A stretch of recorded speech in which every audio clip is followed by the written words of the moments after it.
Hello दोस्तों, स्वागत है आप सभी का आपके अपने चैनल पे सक्सेस क्लासेस में। दोस्तों, आज अपन फरवरी का थर्ड वीक पढ़ने जा रहे हैं। 16 फरवरी से 22 फरवरी की important news, current affair plus banking awareness पढ़ेंगे। सभी से रिक्वेस्ट है वीडियो को लाइक करना, कमेंट करना और वीडियो को हाइप जरूर दे देना। इस क्लास की पीडीएफ कहाँ मिलेगी? पीडीएफ मिलेगी आपको HP success classes application download करो आप। ठीक है, वहां पे आपको पीडीएफ मिलेगी प्लस इसकी क्विज भी मिलेगी 4-5 दिन में।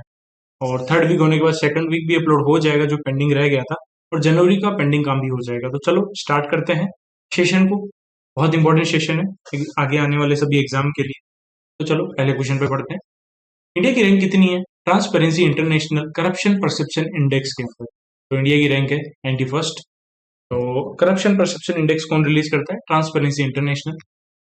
ठीक है, एंड इंडिया की 91 रैंक है out of 182 countries. Last year से इंडिया जो है 5 स्पोर्ट जो है ऊपर आया है। ओके, इंडिया की रैंक 91 है। इंडिया का स्कोर 39 है 100 में से।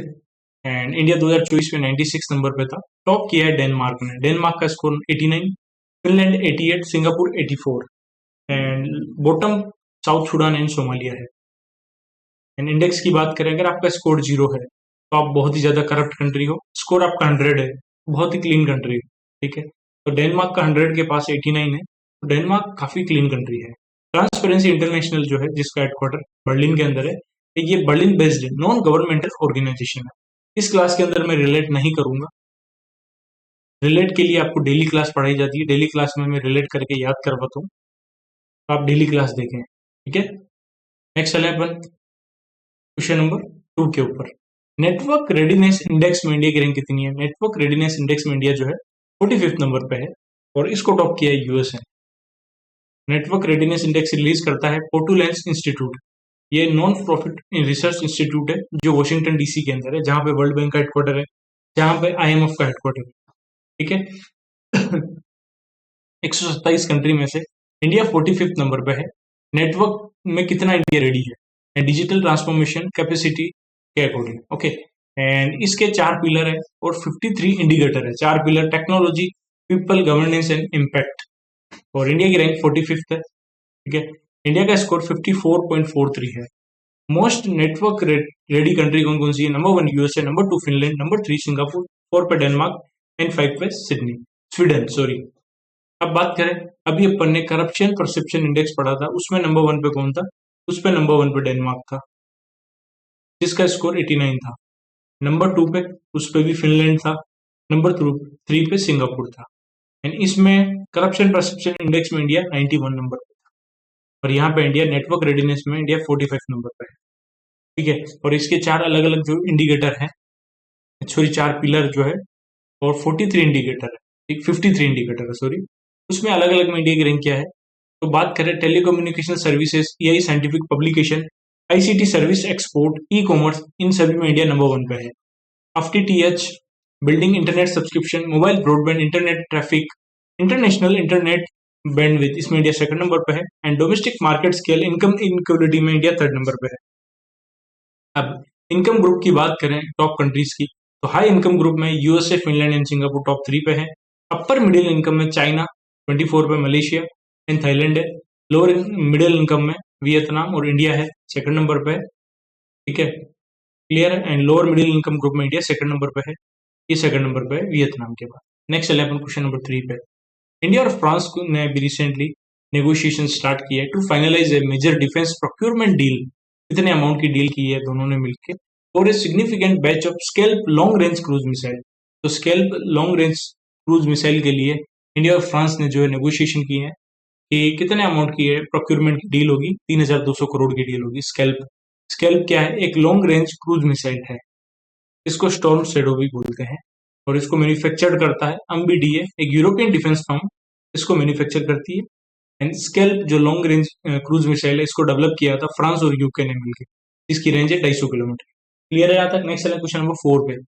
कौन सी कंट्री को भी रिसेंटली चेयरमैन बनाया है किम्बरले प्रोसेस का 2026 के लिए? तो इंडिया इसका चेयरमैन बना है 2026 के लिए। ठीक है, 1 जनवरी 2026 से, और ये इंडिया का थर्ड टेन्योर है। इंडिया 2008 में रह चुका है इसका चेयरमैन, 2019 में रह चुका है, और 2026 में रह रहा है अभी। ठीक है, एंड किम्बरले प्रोसेस जो है एक international multi stakeholder initiative create किया गया to prevent the trade of conflict diamonds और blood diamonds.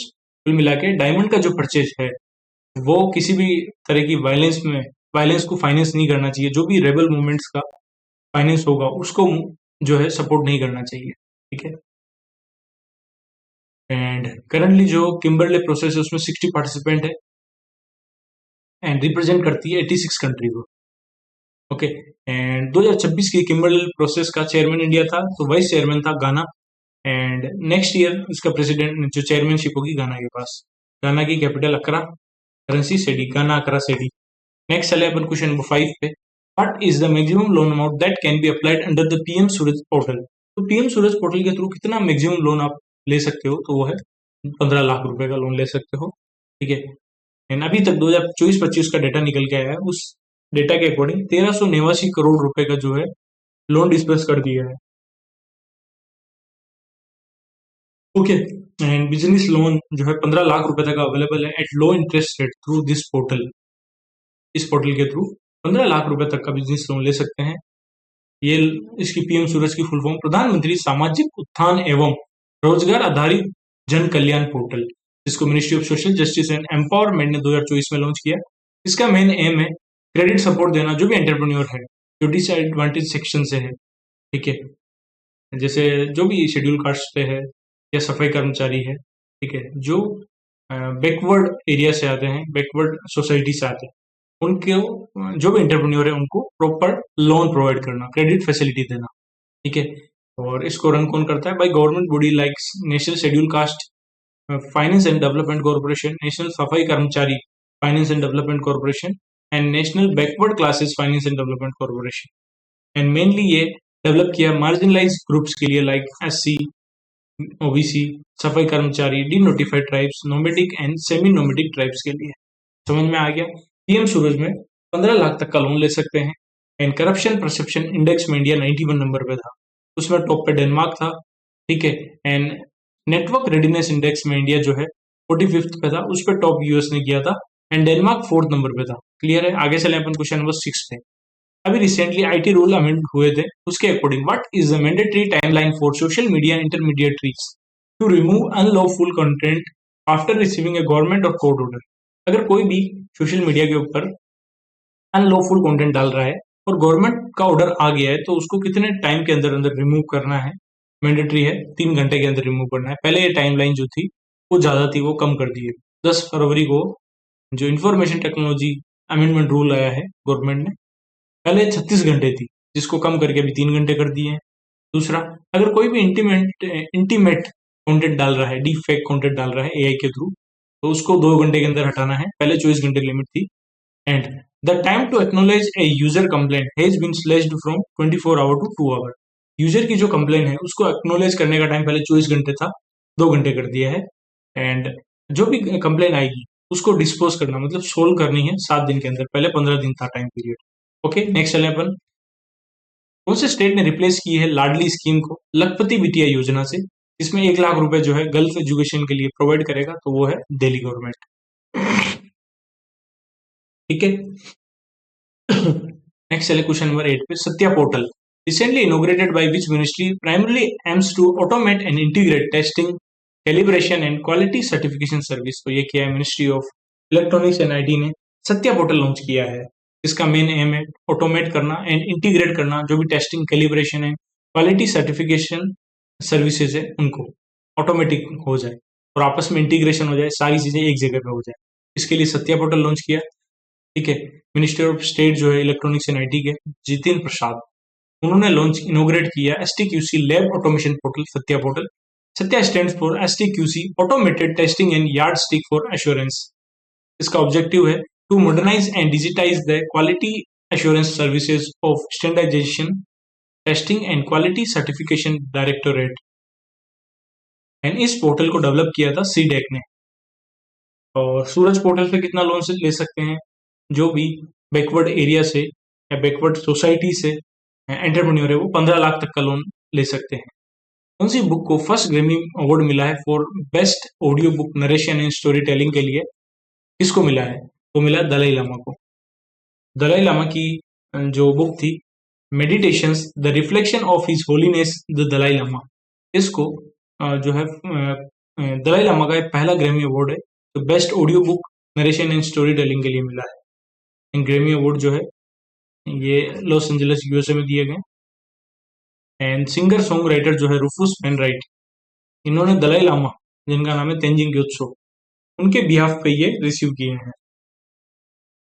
The track golden from K Pop Demon Hunters won best song written for visual media के लिए best song का award मिला है golden को। Album of the year का award bed बनी को मिला है, जिसके है डायरेक्टर दावी तिरार। एंड ये जो बेड बनी है वो फर्स्ट ऑल स्पेनिश लैंग्वेज की एल्बम है जिसको एल्बम ऑफ द ईयर का अवार्ड मिला है। रिकॉर्ड ऑफ द ईयर का अवार्ड मिला है कैंड्रिक लामर को, Kendrick Lamar and SZA Luther के लिए। सॉन्ग ऑफ द ईयर का award Billie Eilish and Finneas wildflower के लिए। बेस्ट ऑडियो बुक नैरेटिव के लिए दलाई लामा की meditation the reflection of his holiness the Dalai Lama. Best नए आर्टिस्ट का अवार्ड ओलिविया डीन। ठीक है, आगे चले अपन। 88th Tata steel chess tournament हुआ है अभी रिसेंटली इज्क आन जी नीदरलैंड के अंदर, तो उसको जीता है उज्बेकिस्तान के नोदिरबेक ने। ठीक है, उन्होंने फाइनल में किसको हराया है? उन्होंने फाइनल में हराया है अर्जुन इरिगेसी को। ओके, और ये जो टूर्नामेंट है इसको विंबलडन ऑफ थीव्स बोलते हैं। ठीक है, एंड ऑस्ट्रेलियन ओपन किसने जीता था? कार्लोस एल्काराज ने जीता है, जो स्पेन के हैं। इन्होंने हराया था नोवाक जोकोविक को, जो सर्बिया के हैं। ठीक है, एंड वुमेन सिंगल टाइटल जीता है किसने जीता है? रायबाकिना ने जीता है, रायबाकिना जो कजाकिस्तान की प्लेयर है। एंड इन्होंने आरियाना सबालेंको को हराया जो बेलारूस की है। राजीव गांधी वन संवर्धन योजना जो है कौन से स्टेट ने लॉन्च की है? To boost community participation in forest plantation and conservation, तो ये की है राजीव गांधी वन संवर्धन योजना हिमाचल प्रदेश ने लॉन्च की है। हिमाचल प्रदेश का टारगेट है कि 31% फॉरेस्ट कवर अचीव करना है 2030 तक। सेक्शन 2026 जो है कौन सी मिनिस्ट्री के अंदर लॉन्च किए हैं? तो ये किए ministry of petroleum and natural gas के अंदर, एचपीसीएल ने लॉन्च किए हैं। On the behalf of oil and gas industry के बिहाफ पे सक्षम संरक्षण क्षमता महोत्सव लॉन्च किया है।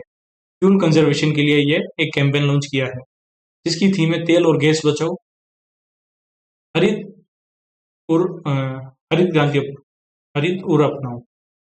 यहाँ पूरा क्या उर का मतलब आप इंग्लिश में याद कर लेते हैं अपन। Conserve oil and gas, go green. Okay, green अपनाओ और ऑयल और गैस को कंजर्व करना है। और ये 1 से 15 फरवरी तक लॉन्च किया सक्षम। ओके, एंड इसको लॉन्च किया एचपीसीएल ने, आईओसीएल, बीपीसीएल, गेल, ओएनजीसी इन सभी के साथ मिलकर लॉन्च किया है। नेक्स्ट चले अपन। जापान की फर्स्ट फीमेल प्राइम मिनिस्टर कौन बनी अभी 2026 के इलेक्शन के बाद? तो वो बनी है ऑप्शन नंबर 20 सेने तकेशी।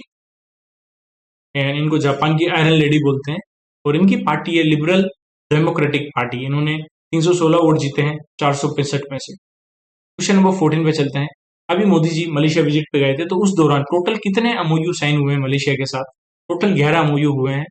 ठीक है, उसमें से कुछ एमओयू है डिफेंस को लेके, कुछ सेमीकंडक्टर को लेके, कुछ ऑडियो विजुअल हेरिटेज को लेके, ठीक है, कुछ है डिजास्टर प्रिपेयर्डनेस को लेके। ओके, एंड यहाँ पे सबसे बड़ा इंपॉर्टेंट जो एमओयू हुआ है, इंडिया का जो यूपीआई है उसको इंटीग्रेट किया जाएगा मलेशिया के पेनेट के साथ, जो ड्यूट नाउ क्यूआर के थ्रू जो भी इंडियन मलेशिया विजिट घूमने गए हैं वो वहां पे ड्यूट नाउ क्यूआर से पेमेंट कर सकते हैं। इंडिया ने अनाउंस किया है कि ये ओपन करेगा एक नया consulate general eight which specific location in Malaysia. तो मलेशिया के सबा जो बोर्नियो आइलैंड है वहां पे इंडिया अपना नया कॉन्सुलेट जनरल बनाएगा। Okay, Indian army adventure wing was officially recognized for setting a world record for the largest single day summit of Mount Everest। Mount Everest का एक दिन में सबसे ज्यादा चढ़ाई की है इंडियन आर्मी की आर्मी एडवेंचर विंग ने गिनीज वर्ल्ड रिकॉर्ड बनाया है। तो जो आर्मी एडवेंचर विंग है, ठीक है, उसके कमांडर कौन थे? कमांडर थे मनोज जोशी जी, ओवरऑल कमांडर थे इंडियन आर्मी की जो सिल्वर जुबली एवरेस्ट एक्सपीडिशन था उसकी।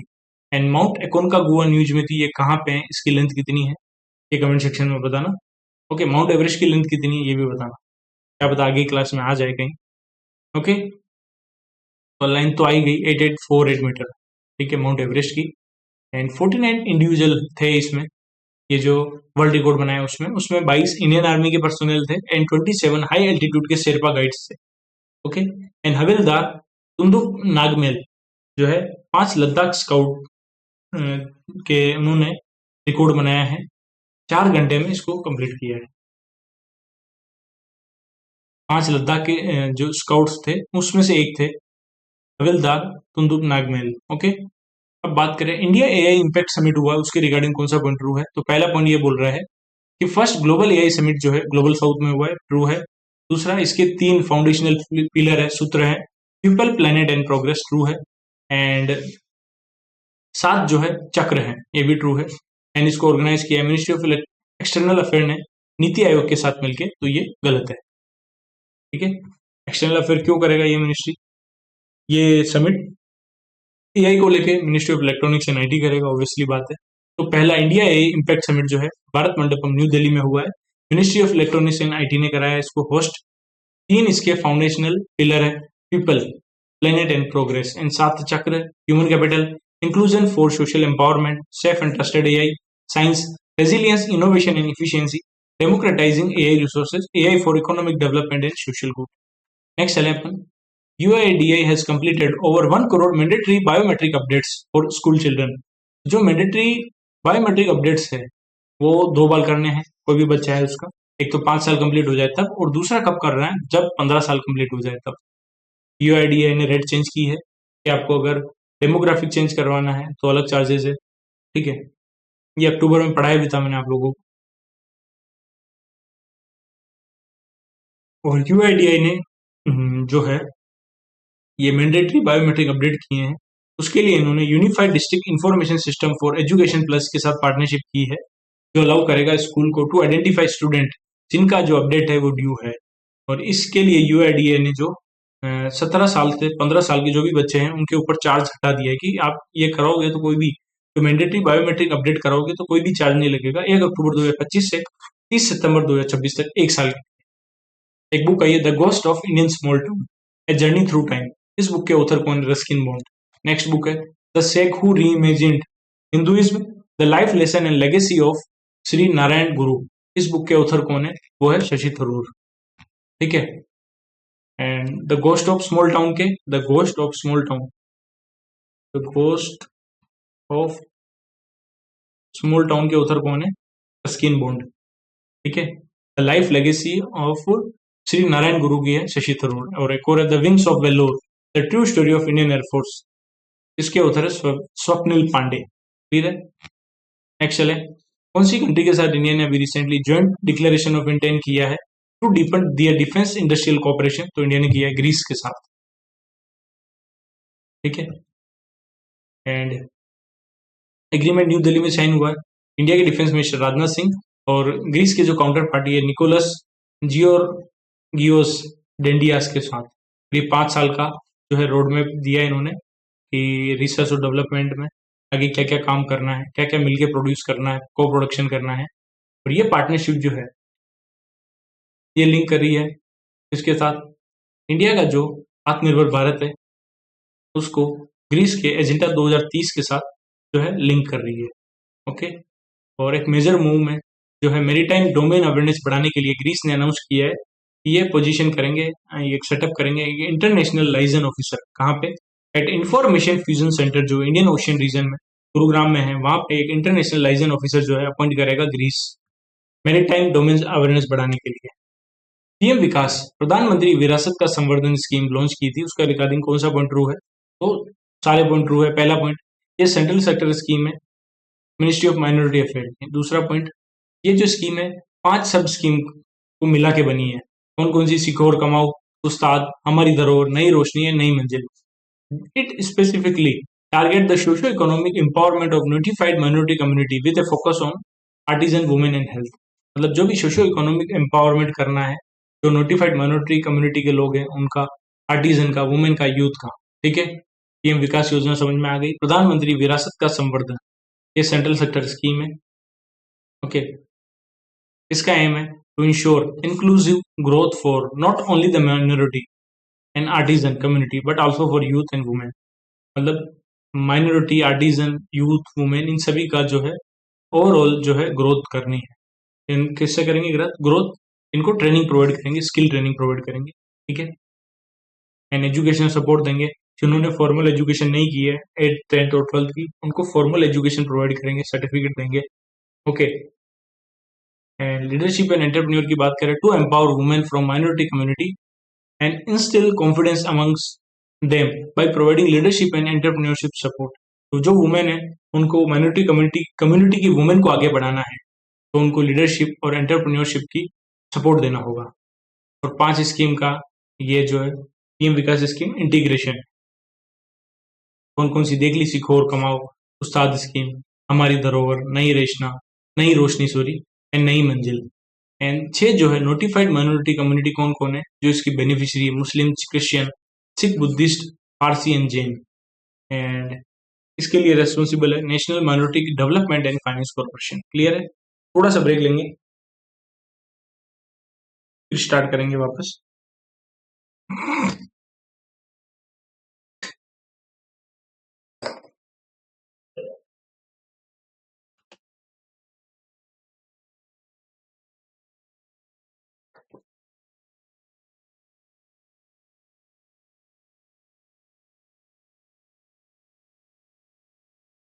नेक्स्ट क्वेश्चन नंबर 24 में, बॉटनिकल सर्वे ऑफ इंडिया ने भी रिसेंटली आइडेंटिफाई की एक नई species of flowering plant in Pakhal wild life sanctuary. और जो नया फ्लावरिंग प्लांट मिला है उसका नाम रखा है डिस्लिप्टेरा पखालिका, ठीक है। जो पखल वाइल्ड लाइफ सेंचुरी है कहाँ पे है? तो ये तेलंगाना के अंदर, हैदराबाद में, ठीक है, सॉरी वारंगल डिस्ट्रिक्ट के अंदर है। एंड इनको इस जो है इसका अभी फाउंडेशन डे मनाया गया, कब मनाया कमेंट सेक्शन में बताना। और इनको इसका हेडक्वार्टर हैदराबाद तेलंगाना में। नेक्स्ट चले, which aerospace company is developing Haven one set to become the world first private space station when it launches about SpaceX Falcon 9 rocket in 2027। तो वर्ल्ड का पहला प्राइवेट स्पेस स्टेशन कौन सी कंपनी जो है aerospace company बना रही है जिसका नाम है हेवन वन, वो है वास्ट स्पेस, जो है यूएसए का एक स्टार्टअप है, स्पेस स्टार्टअप, वो बना रहा है, 2027 में बन जाएगा, ठीक है। Next, the Startup Accelerator of Ministry of Electronics and IT for Product Innovation Development and Growth, समृद्ध, is a flagship program of the Ministry of Electronics and IT। तो ये टोटल कितने जो है डीप टेक स्टार्टअप को जो है 3 साल में सपोर्ट करेगा, तो 300। तो समृद्ध initiative ministry of electronics and IT का है। Startup accelerator of MEITY for product innovation development and growth के लिए। एंड प्रोग्राम का फोकस है on accelerating the startup by providing customer connect. जो स्टार्टअप है उनको एक्सीलरेट करना, कस्टमर कनेक्ट प्रोवाइड करना, ठीक है, इन्वेस्टर से कनेक्ट करना कि हाँ ये इन्वेस्टमेंट दे दें, इस टाइप से। और 3 साल में ये 300 टेक स्टार्टअप को जो है सपोर्ट करेंगे, इसमें कोहॉर्ट की साइज होगी 5 से 10 स्टार्टअप के हिसाब से। एंड फर्स्ट राउंड का जो कोहॉर्ट होगा उसमें 22 एक्सीलरेटर जो है वो स्प्रेड किए गए अक्रॉस 12 स्टेट के अंदर, और वो सपोर्ट करेंगे 175 स्टार्टअप। एंड जो भी स्टार्टअप है, स्टार्टअप टू सेलेक्टेड एक्सीलरेटर, जो सेलेक्टेड एक्सीलरेटर है, ठीक है, उनको 2 लाख रुपए मिलेंगे पर स्टार्टअप के लिए। और मैक्सिमम अगर मैचिंग फंडिंग की बात करें तो 40 लाख रुपए की मिलेगी। एंड इसको इम्प्लीमेंट किया है ministry of electronics and IT, startup hub, digital India corporation ने मिलकर इसको इम्प्लीमेंट किया है। नेक्स्ट, कौन सी ऑर्गेनाइजेशन ने इम्प्लीमेंट किया है युवा सहकार एंड स्वयं शक्ति सहकार स्कीम? तो ये किया है NCDC ने, national cooperative development corporation. Yuva Sahakar cooperative enterprise support and innovation scheme है, जिसका मेन एम है इनकरेज करना, जो भी नई नई कोऑपरेटिव बनी है सोसाइटी, उनको नए नए इनोवेटिव आइडिया देना युवा सहकार कोऑपरेटिव एंटरप्राइज के थ्रू, ठीक है। और ये इंकरेज करते हैं यंग एंटरप्रेन्योर को, कोऑपरेटिव सोसाइटी को, जिनको अभी अभी 3 महीने हुए, ठीक है। और ये लोन प्रोवाइड करेंगे, लॉन्ग टर्म का 5 साल तक का लोन देंगे, जिसमें NCDC जो है 2% का इंटरेस्ट सबवेंशन देगा। एंड युवा सहकार स्कीम जो है उसके अंदर cooperative societies are required to contribute 30% of the project cost as equity. जो कोऑपरेटिव सोसाइटी है उनको प्रोजेक्ट कॉस्ट का 30% जो है युवा सहकार स्कीम में एज ए कंट्रीब्यूट करना है, ओके। और अगर वुमेन है या SC/ST से हैं, SC/ST कोऑपरेटिव है, वुमेन कोऑपरेटिव है, या कोऑपरेटिव जो है नॉर्थ ईस्टर्न रीजन से है, तो उस केस में जो कंट्रीब्यूशन है वो 20% ही होगा, बाकी लोन मिल जाएगा। बाकी नॉर्मल केस में 30% कंट्रीब्यूशन करना होगा खुद को, ठीक है, और ये लिंक्ड है 1,000 करोड़ का जो cooperative startup and innovation fund है, इसको ऑथोराइज किया एनसीडीसी ने, उसके साथ लिंक है। एंड दूसरी है स्वयं शक्ति सहकार योजना। ये मेनली स्कीम जो है की है नेशनल कोऑपरेटिव डेवलपमेंट कॉर्पोरेशन है, जिसका एम है वुमेन एम्पावरमेंट। कोऑपरेटिव सेक्टर में वुमेन को एम्पावर करना, सेल्फ हेल्प ग्रुप जो वुमेन के हैं उनको फाइनेंशियल सर्विस देना, क्रेडिट प्रोवाइड करना। ओके,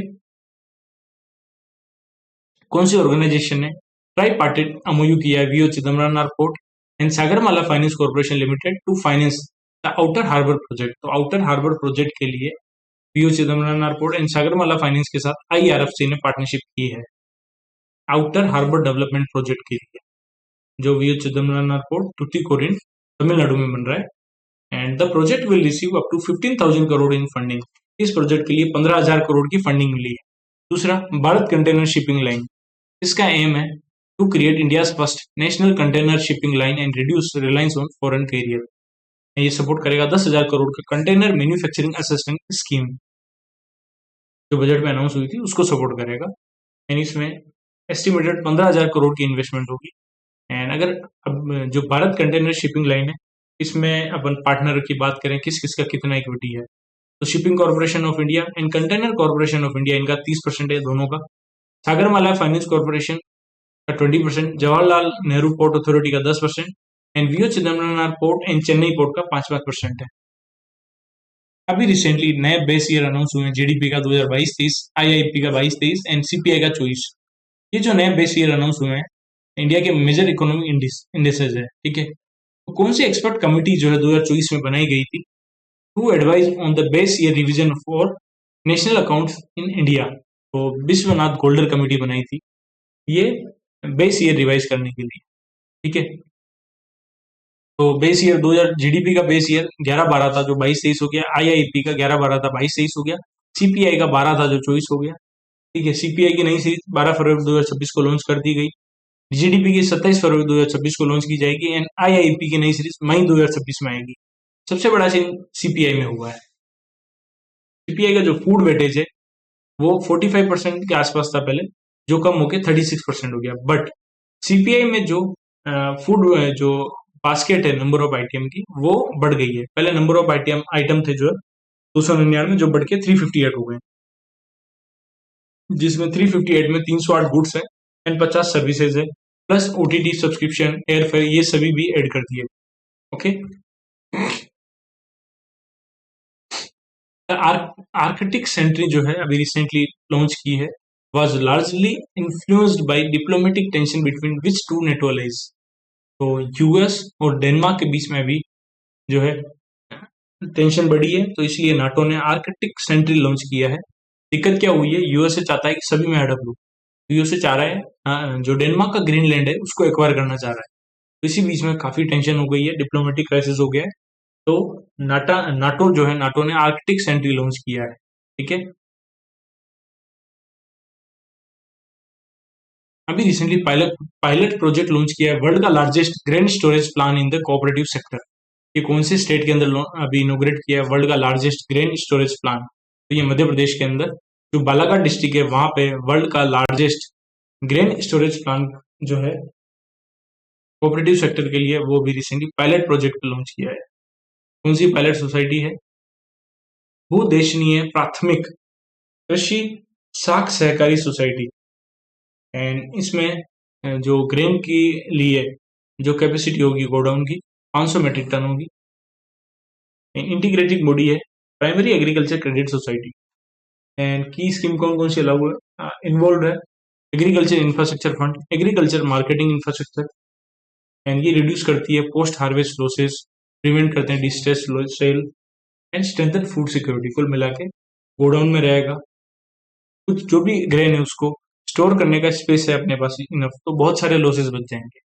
और ये पायलट प्रोजेक्ट में 11 स्टेट में लॉन्च किया है। And under the agriculture marketing infrastructure scheme PACS को सब्सिडी कितनी मिलेगी कंस्ट्रक्शन के लिए, ये बनाने के लिए 33.33% की सब्सिडी मिलेगी। एंड मार्जिन मनी जो है 10% वो पीएसीएस को खुद देना है। एंड इसको इम्प्लीमेंट किया मिनिस्ट्री ऑफ कॉर्पोरेशन। कौन सी सिटी जो है इंडिया की पहली सिटी बनी है म्यूजिकल रोड वाली city, melody road city on the Dharmaveer चार्ज है रक्षक छत्रपति संभाजी महाराज कोस्टल रोड, तो ये है मुंबई, मुंबई के अंदर है। ठीक है।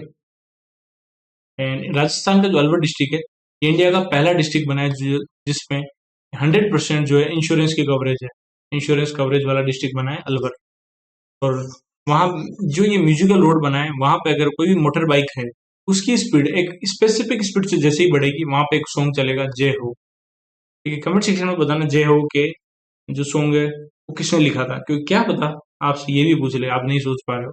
ठीक है, नेक्स्ट चलें। What is India target year for the elimination of lymphatic filariasis as a public health problem? तो इंडिया का टारगेट है 2027 का, ग्लोबल टारगेट 2030 का है। एंड लिम्फेटिक फिलियरोसिस को एलिम्फेंटिएसिस भी बोलते हैं।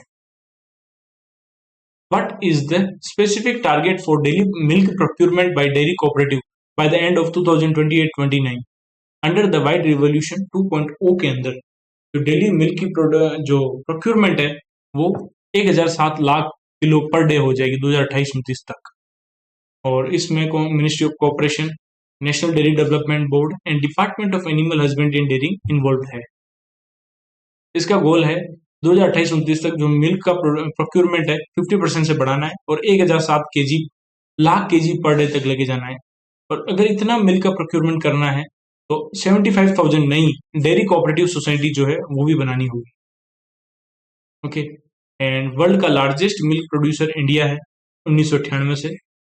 एंड अगर स्टेट की बात करें, सबसे ज्यादा मिल्क प्रोडक्शन जो है यूपी में, देन राजस्थान में, देन मध्य प्रदेश में। क्लियर है यहाँ तक?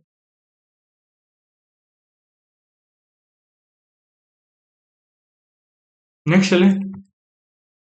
अभी रिसेंटली दिल्ली खेल महाकुंभ हुआ है, उसके ब्रांड एम्बेसडर कौन बने हैं? शिखर धवन बने हैं, जिसका मैस्कॉट है Ranveer the लोयन। Basketball, football, athletics, kabaddi, wrestling, squash and volleyball add है। एंड शिखर धवन को अर्जुन अवार्ड मिला है 2021 में गया है। ठीक है, थोड़ा स्लो बोलना पड़ेगा मुझे। नेक्स्ट चले अपन। Who recently became India's youngest male analog astronaut after participating in a 8-day moon-like simulation mission in Gujarat? तो गुजरात में मून का जैसे एक सिमुलेशन मिशन लॉन्च किया 8 दिन का, उसमें पार्टिसिपेट करने वाला यंगेस्ट मेल एनालॉग एस्ट्रोनॉट का नाम क्या है? वो है आदित्य पंड्या, जो गुजरात के हैं। 17 साल के इन्होंने वर्ल्ड रिकॉर्ड बना दिया है।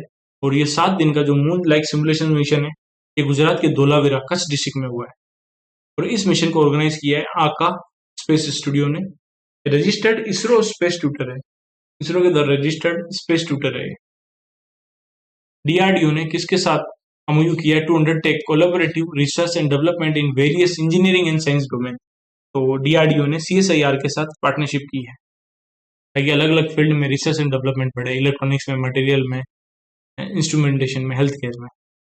चिकई कोरान एक तमिल ट्रेडर है, इनका नाम जो है इंस्क्राइब था 8 बार across 5 different rock cut tombs, अलग अलग टॉम जो थे उनके ऊपर इनका नाम इंस्क्राइब था। ये कौन सी कंट्री के अंदर पाया गया? तो ये इजिप्ट के अंदर।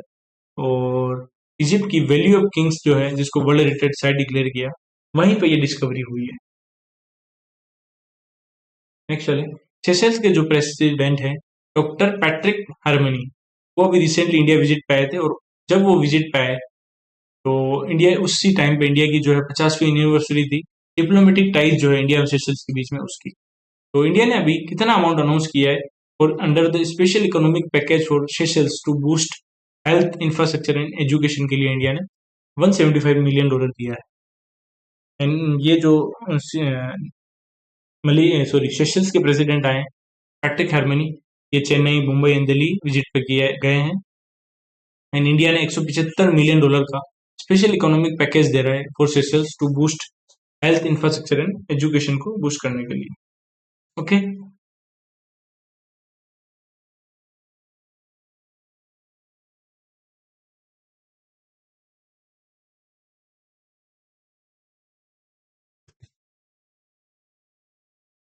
एंड और इंडिया और सेशल्स के बीच में एक लिमिट एक्सचेंज होती है, जिसका 11वां एडिशन अभी होगा 2026 में, उसको भी वेलकम किया है।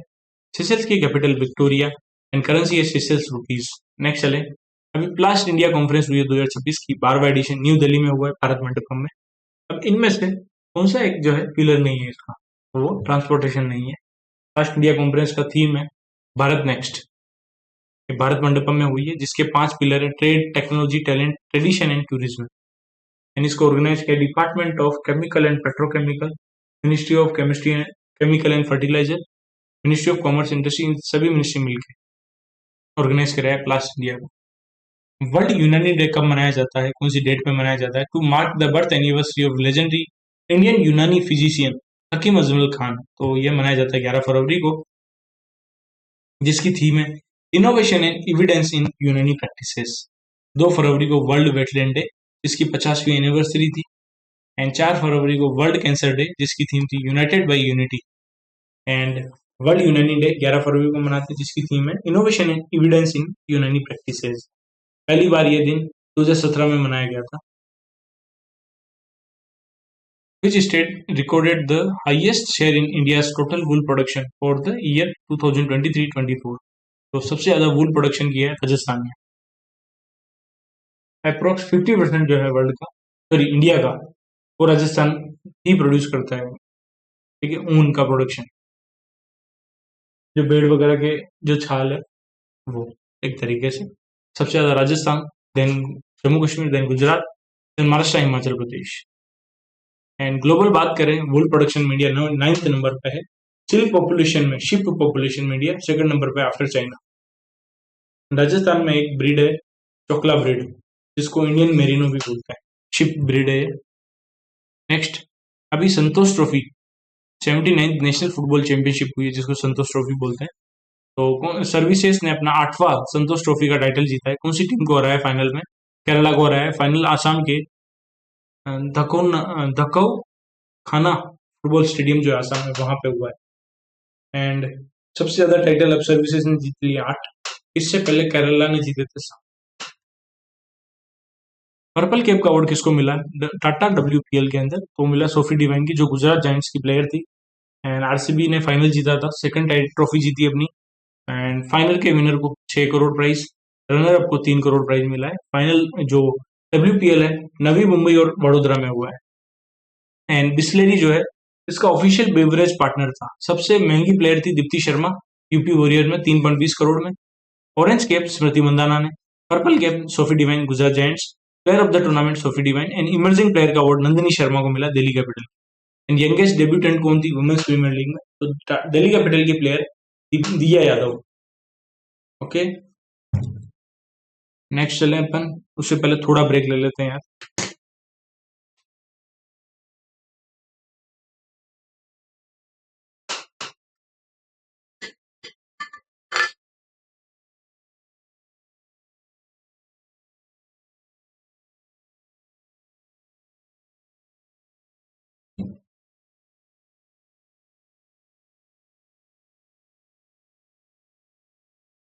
वीडियो को लाइक कर दो यार।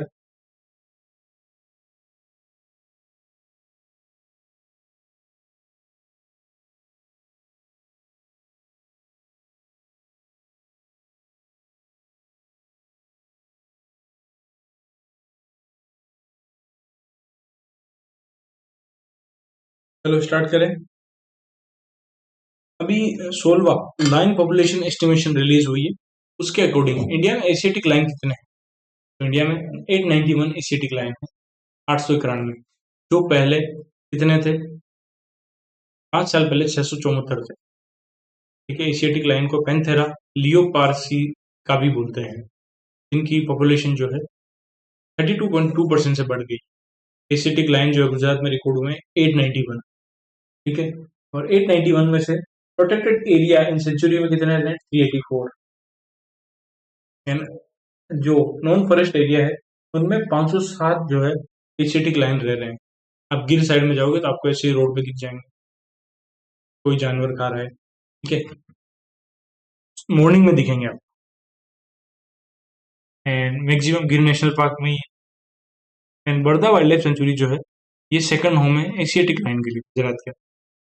नेक्स्ट चलें अपन, भारत जैन समिट से रिगार्डिंग कौन सा पॉइंट करेक्ट है? तो सारे पॉइंट करेक्ट है। भारत जैन समिट ये वर्ल्ड का पहला government funded multi model large language model है, रीजनल लैंग्वेज के लिए स्पेशली। एंड इसका मेन एम है to complete text based AI model prepare करना 22 जो ऑफिशियल इंडियन लैंग्वेज है उसके अंदर। एंड इसको सुपर एड किया है टीआईएस फाउंडेशन जो है आईआईटी बॉम्बे के अंदर, उसने किया under the national mission on interdisciplinary cyber physical system. And इसने टेस्ट बेस्ड एआई मॉडल भी लॉन्च किए हैं, आयुर्वेदा के लिए आयुर्परम, एग्रीकल्चर के लिए एग्रीपरम, सारे पॉइंट ट्रू है। ठीक है, तो भारत जैन एआई समिट अभी लॉन्च हुआ है, अभी रिसेंटली 2026 में कंडक्ट हुआ है इंडियन लैंग्वेज के लिए, और ये वर्ल्ड का पहला गवर्नमेंट फंडेड एआई समिट है। ठीक है, भारत जैन जो है इंडिया का पहला गवर्नमेंट ऑन्ड सोवरजीन एआई इनिशिएटिव है। आयुर्वेद के लिए आयुर्परम, एग्रीकल्चर के लिए एग्रीपरम, एंड इंडियन लीगल डोमेन के लिए लीगल परम। अभी recently 24th Indo US joint technical group plenary meeting कहाँ किसने होस्ट की है, दिल्ली के अंदर, तो वो की है डीआरडीओ ने। नेक्स्ट, अभी रिसेंटली ट्राई पार्टीट एग्रीमेंट किया है government of India, the government of Nagaland, eastern Nagaland peoples organisation के साथ to establish the frontier Nagaland territorial authority. The frontier Nagaland territorial authority जो है has been formed for how many district of Nagaland. तो जो ये एक सेकंड, हाँ, तो फ्रंटियर नागालैंड टेरिटोरियल अथॉरिटी जो है ये फॉर्म की जाएगी कितने डिस्ट्रिक्ट के लिए, नागालैंड के 6 डिस्ट्रिक्ट के लिए। कौन कौन से डिस्ट्रिक्ट है, तुएनसेंग, मोन, किफिर, लोंगलेंग, नोकलैक एंड शेमाटोर डिस्ट्रिक्ट के लिए। ठीक है, मेन एम ये है कि ईस्टर्न रीजन में खुद ही जो भी एरिया है उसको खुद को पावर मिले, वहां पे ऑटोनॉमी बढ़ाने के लिए ये पार्टनरशिप की है। ठीक है, नेक्स्ट, महाऊ वाइल्ड लाइफ सेंचुरी कहाँ पे, ये अरुणाचल प्रदेश के अंदर है। ठीक है, नेक्स्ट, धर्मेंद्र प्रधान ने लॉन्च किया centre of excellence in AI for education Bodhan AI advance institute at IIT Madras में बोधन एआई लॉन्च किया है, Bodhan AI centre of excellence Dharmendra Pradhan ने। ठीक है, तो बोधन एआई कॉन्क्लेव हुई है अभी न्यू दिल्ली में भारत मंडपम में, वहीं पे अनाउंसमेंट की है। ठीक है, और ये नॉन प्रॉफिट ऑर्गेनाइजेशन है, सेक्शन एंड कंपनी है, जो लॉन्च की है अभी इनोग्रेट की है IIT Madras Bodhan AI foundation के। इसका मेन एम है to build the Bharat edu AI stack in open source digital public infrastructure, जो पावर करेगा एजुकेशन के अंदर एआई टूल यूज कर सकते हो। ठीक है, एंड एआई जो है जो सब्जेक्ट पढ़ाया जाएगा क्लास 3rd से 2026-27 के एकेडमिक सेशन से। एंड बजट में जो है 500 करोड़ अलोकेट किए थे 25-26 के बजट में centre of excellence for AI के लिए, और अभी इस साल के लिए 100 करोड़ अलोकेट किए हैं। और यहीं पे जो एक एमओयू हुआ है, आईएम लखनऊ का एआई प्रोग्राम लॉन्च किया, and IIT Bombay and Colombia university ने एमओयू किया है for centre of AI for manufacturing launch करने के लिए। भारत विस्तार जो है एक एआई पावर डिजिटल बैकबोन है, smart agriculture multilingual digital platform budget में प्रपोज किया था। अभी भारत विस्तार के अंदर विस्तार की फुल फॉर्म क्या है, तो है option number B, virtually integrated system to access agriculture resources. ठीक है, एंड इसके लिए बजट में 150 करोड़ रुपए एलोकेट किए थे विस्तार प्रोजेक्ट के लिए, और ये कंबाइन करेगा विस्तार भारत जो है ये कंबाइन करेगा AgriStack digital farmer history and ICAR का साइंटिफिक पैकेज ऑफ प्रैक्टिसेस है उसको इंटीग्रेट करेगा। एंड जो ये लॉन्च किया अभी रिसेंटली भारत विस्तार, उसी का एक एआई पावर चैटबॉट लॉन्च किया है जिसका नाम है कृषि साथी। नेक्स्ट, डिफेंस एक्विजिशन काउंसिल जो है इसका चेयरमैन है राजनाथ सिंह, इन्होंने क्लियर किया acquisition proposal worth 3.6 lakh crore anchored by 114 Rafale fighter jet in 6 P8I aircraft. तो जो ये राफेल फाइटर जेट है ये इंडिया में बनेंगी। तो इंडिया में डसोल्ट एविएशन के साथ कौन सी कंपनी मिलकर इंडिया में बनाएगी मेक इन इंडिया के अंदर, तो वो बनेगी Tata advance system limited. And जो P8I मेरीटाइम पेट्रोल एयरक्राफ्ट है वो इंडियन नेवी के लिए है, और इनको बनाएगा कौन, बोइंग बनाता है। ठीक है, तो इंडिया की जो है एयर सुपेरियोरिटी को बढ़ाने के लिए, लॉन्ग रेंज स्ट्राइक बढ़ाने के लिए इंडिया ने जो है 114 राफेल जेट की पार्टनरशिप की है, और 6 P8I एयरक्राफ्ट की भी पार्टनरशिप की है बोइंग के साथ। An acquisition of airship based high altitude pseudo satellite for continuous intelligence, मतलब airship based high altitude pseudo satellite जो है वो भी एक्वायर करेंगे इसी डील के अंदर। मेन डील वो थी बट उनके अंदर छोटी छोटी डील भी थी। एंड वेबो एंटीटैंक माइंस इसका अप्रूवल मिल गया है। And overall of armoured recovery vehicle इनका अप्रूवल मिल गया, T-72 टैंक का अप्रूवल मिल गया है। एंड 4 मेगावाट का marine gas turbine based electric power generator जो है मैक 1 कैटेगरी के अंदर बनाया जाएगा। इंडिया का पहला विलेज कौन सा बना है जिसने पास किया एक unanimous resolution to declare itself caste free, adopting the motto आमची जात मानव। तो कास्टिज्म हटा दिया कंप्लीटली। तो ऐसा करने वाला पहला विलेज है इंडिया का और महाराष्ट्र का है सोंदला विलेज। बहुत ही अच्छा इनिशिएटिव लिया है, इससे बहुत सारी लव मैरिज बच जाएगी। ओके, तो इंटरकास्ट मैरिज को ये प्रमोट करते हैं। And my caste is human, मतलब हमारी कोई जात नहीं, हमारी जात मानव है, इंसान है। ठीक है। कौन सा स्टेट जो इंडिया का पहला स्टेट बना है जिसने फ्रेम किया एक separate excise export policy to promote the export of ethanol and portable liquor. तो लिकर और जो एथेनॉल है उसका एक्सपोर्ट बढ़ाने के लिए एक separate excise export policy launch करने वाला इंडिया का पहला स्टेट वो है जिसने खुद का इकोनॉमिक सर्वे भी लॉन्च किया था, तो वो है उत्तर प्रदेश। उत्तर प्रदेश का टारगेट है कि जो एक्सपोर्ट है स्टेट का वो 21 बिलियन डॉलर से 50 बिलियन डॉलर तक करना है 2030 तक। अभी कंपटीशन कमीशन ऑफ इंडिया ने 27.38 करोड़ की पेनल्टी लगाई है फॉर एंटी कॉम्पिटिटिव प्रैक्टिसेस के लिए। वो लगाई है इंटेल कॉर्पोरेशन के ऊपर। इंटेल सेंटा क्लारा के अंदर इसका हेडक्वार्टर है। ओके, एक सेकंड थोड़ा उसको होल्ड करेंगे।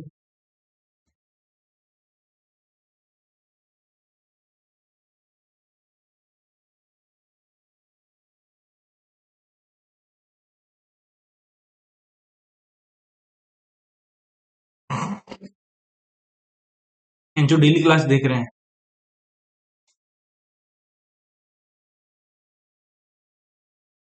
उनके लिए रिवीजन क्लास है। ओके,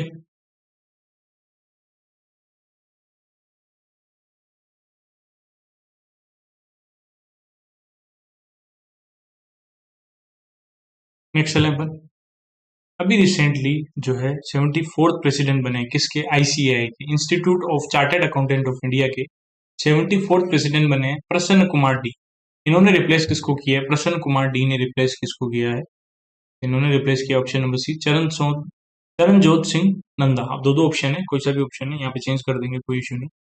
तो आईसीएआई के नए प्रेसिडेंट बने प्रसन्ना कुमार डी एंड उन्होंने रिप्लेस किया है किसको, चरणजोत सिंह को।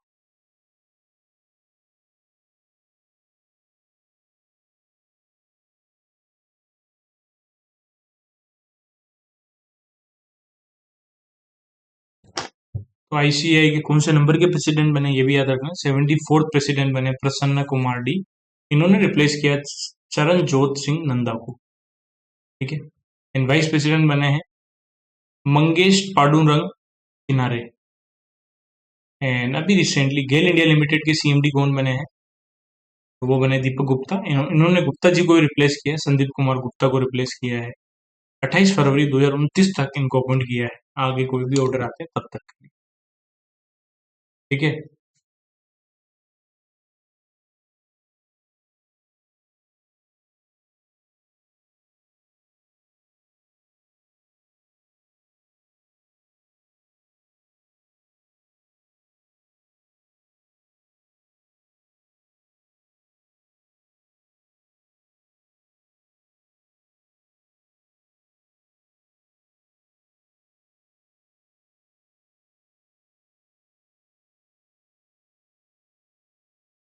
नेक्स्ट चलें अपन। वर्ल्ड रेडियो डे जो है 13 फरवरी को मनाया जाता है, इसकी थीम क्या है। वर्ल्ड रेडियो डे की थीम है radio and AI, AI is a tool not a voice, KYC your first step to safe banking. जो आरबीआई का जो है फाइनेंशियल लिटरेसी वीक मनाया जाता है, 9 से 13 फरवरी के बीच में मनाया गया। इस बार ये 50वां फाइनेंशियल लिटरेसी वीक था। उसकी थीम थी KYC your first step to safe banking.